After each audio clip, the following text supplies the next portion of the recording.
नमस्कार, आप देख रहे हैं न्यूज चक्र। मैं अभिसार शर्मा। तो आज प्रधानमंत्री नरेंद्र मोदी की उत्तर प्रदेश में चुनावी सभा की शुरुआत थी, यानी कि आज उनकी पहली रैली पश्चिमी उत्तर प्रदेश के बिजनौर में होनी थी। मगर वो गुरदास मान का गाना है, मामला गड़बड़ है।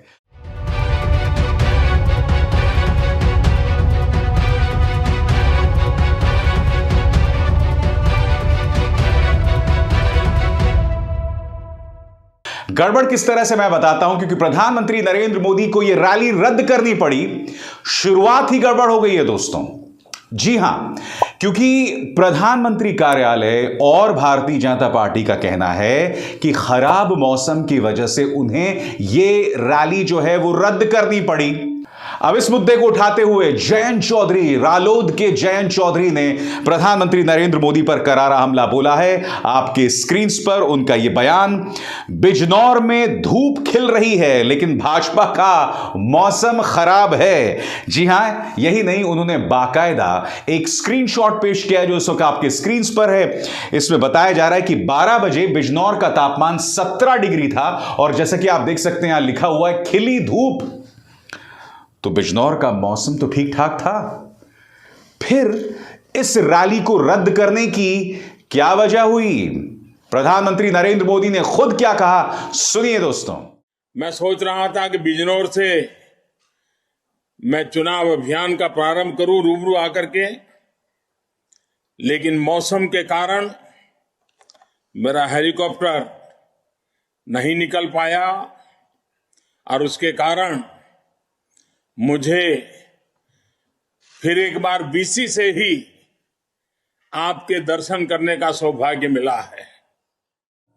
और बात यहां नहीं रुकती है दोस्तों, मैं आपको बतलाना चाहता हूं, स्थानीय पत्रकारों ने मुझे एक वीडियो भेजा है और इस वीडियो में आप देख सकते हैं कि जब मुख्यमंत्री आदित्यनाथ अपना भाषण दे रहे हैं तो कई लोग वहां से जो है चल के निकल रहे हैं, यानी कि रैली छोड़ छोड़कर जा रहे हैं। ये वीडियो देखिए।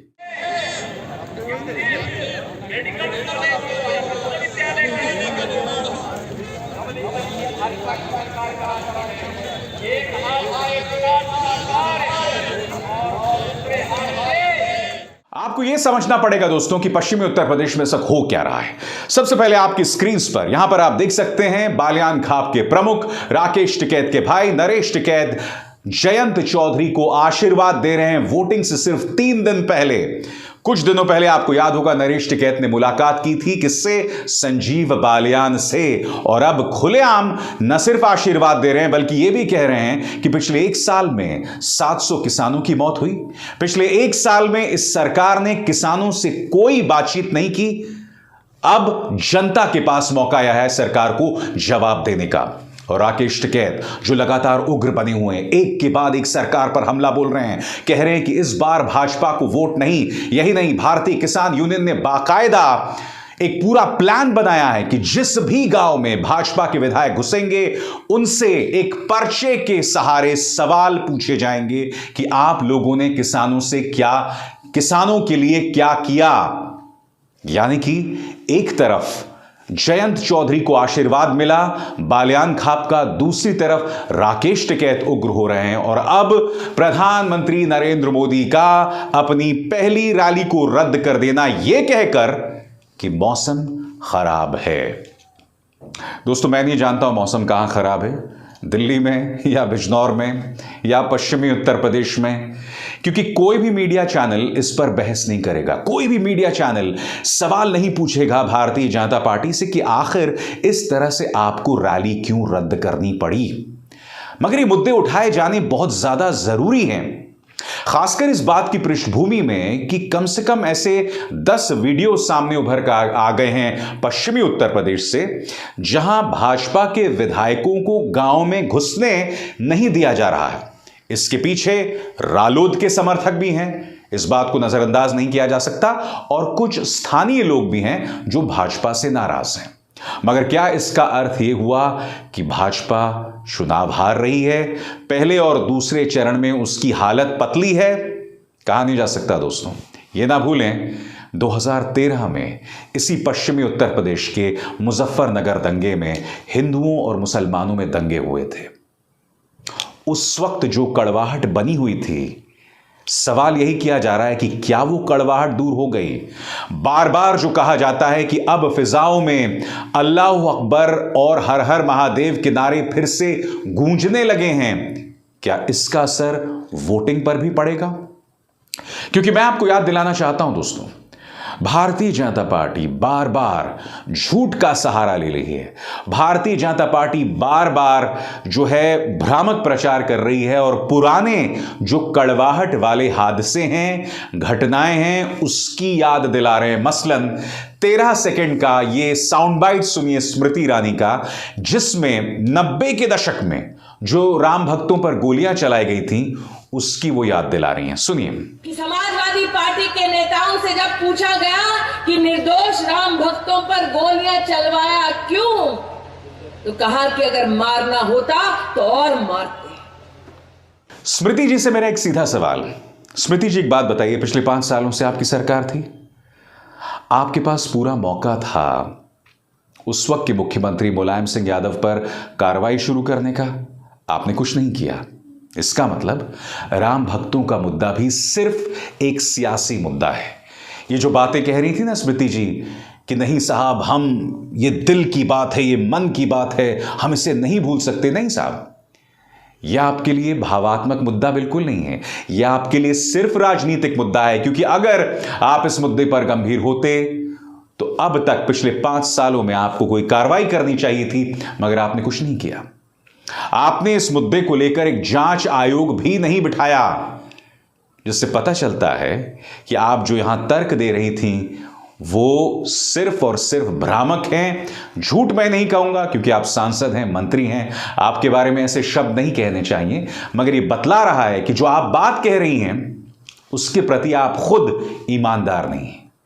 क्योंकि आप तो अमेठी से सांसद हैं, आपको दबाव बनाना चाहिए था मुख्यमंत्री आदित्यनाथ पर, ऐसा आपने किया नहीं दोस्तों। और मैं आपको बतलाना चाहता हूं दोस्तों कि बीजेपी किस तरह से प्रचार कर रही है। मैं आपको एक छोटी सी मिसाल देता हूं, आपकी स्क्रीन पर यहां प्रवचन चल रहा है दोस्तों। प्रवचन में क्या होता है मुझे बताइए। हमारे सामने कोई आध्यात्मिक गुरु, कोई साधु संत हमें धर्म की राह बताता है, हमें आध्यात्म से जोड़ता है। आप जानते हैं यहां क्या हो रहा है? यहां पर ये भाई साहब जो हैं वो अपील कर रहे हैं कि जो लोग राम को लाए हैं आप उनको सत्ता में लाएं। क्या यह काम साधु संतों का होता है, खासकर वो जो एक मंच पर बैठ के प्रवचन दे रहे हों?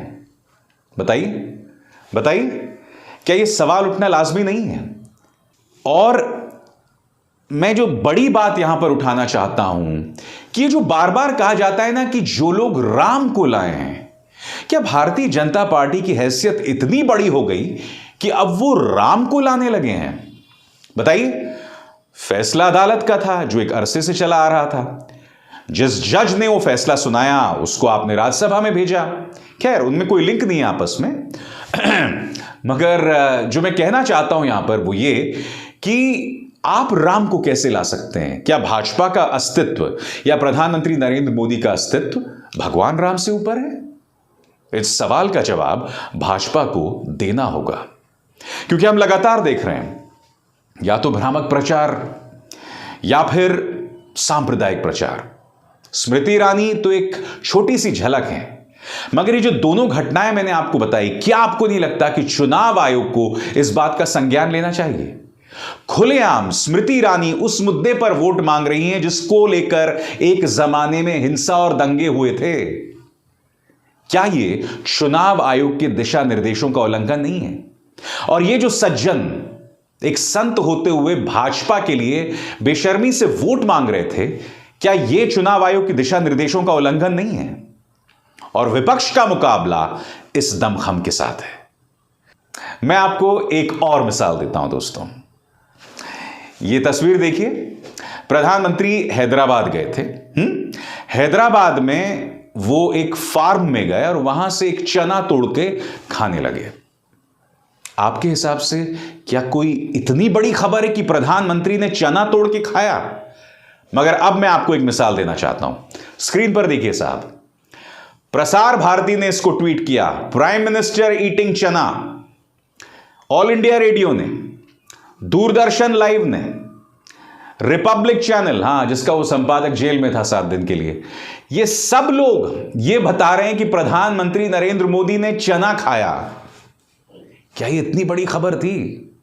और बात यहां नहीं रुकी दोस्तों, अगर बात वहां तक रुकती तो बात समझ आती। इन्होंने अपने गुल्लू और कालू पत्रकारों को भी लगा दिया। जी हां, स्क्रीन पे देखिए, पायल मेहता, आशीष सिंह, शमशेर सिंह, ये तमाम पत्रकार वही भाषा का इस्तेमाल कर रहे हैं कि प्रधानमंत्री ने चना खाया। और दिलचस्प बात यह है कि इनको जो सिखाया और पढ़ाया गया ना, इन्होंने अपनी भाषा भी नहीं बदली, सब उसी भाषा में बात कर रहे हैं, प्राइम मिनिस्टर ईटिंग चना। पत्रकारिता को कौन चने की झाड़ पर चढ़ा रहा है, बताइए ना? क्या यह पत्रकारिता होती है? क्या पत्रकारों से, ऐसे पत्रकारों से, ऐसे न्यूज चैनल से आप उम्मीद कर सकते हैं कि ये सत्ता से सवाल करेंगे? ये काम तो भाजपा के प्रचार तंत्र का होना चाहिए ना। और ये तमाम जो पत्रकार हैं वो न्यूज चैनल्स में काम करते हैं, और इनकी बेशर्मी देखिए। प्राइम मिनिस्टर ने चना खा लिया, सब एक सुर में बोलने लग गए। क्योंकि जब भाजपा के जेब में पूरा प्रचार तंत्र हो तो फिर मुकाबला बराबरी का कैसे होगा? चुनाव आयोग भाजपा के किसी भी नेता के भड़काऊ बयान पर कोई एक्शन नहीं लेता। कोरोना के दिशा निर्देशों का उल्लंघन मुख्यमंत्री आदित्यनाथ करते हैं, गृह मंत्री अमित शाह करते हैं, कोई एफआईआर दर्ज नहीं होती। कांग्रेस के नेता भूपेश बघेल, जो कि छत्तीसगढ़ के मुख्यमंत्री हैं, वो नोएडा में डोर टू डोर कैंपेनिंग करते हैं, उन पर एफआईआर दर्ज हो जाती है। समाजवादी पार्टी के खिलाफ एफआईआर दर्ज हो जाती है। समाजवादी पार्टी सुप्रीमो अखिलेश और जयंत चौधरी प्रेस कॉन्फ्रेंस करते हैं, उस प्रेस कॉन्फ्रेंस में ज्यादा भीड़ हो जाती है, वहां केस दर्ज हो जाता है। मगर यहां पर भाजपा के नेता कुछ भी कह सकते हैं, कुछ भी कर सकते हैं, कोई एक्शन नहीं। तो ऐसे में कुछ लोग अगर ये आरोप लगाते हैं कि चुनाव आयोग भाजपा की जेब में है, तो क्या उसकी वजहों को हमें नहीं समझना चाहिए? अगर संसद भवन में खड़े होके राहुल गांधी चुनाव आयोग पर हमला बोलते हैं तो जाहिर सी बात है उस पर गंभीरता से चर्चा करने की जरूरत है। आप ये बिल्कुल नहीं कह सकते कि वो जो कह रहे हैं बकवास कह रहे हैं। मैं आपके सामने बाकायदा मिसाल पेश कर रहा हूं। क्या इन पर किसी तरह से कोई कार्रवाई नहीं होनी चाहिए?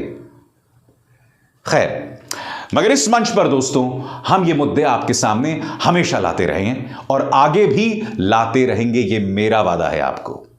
नमस्कार।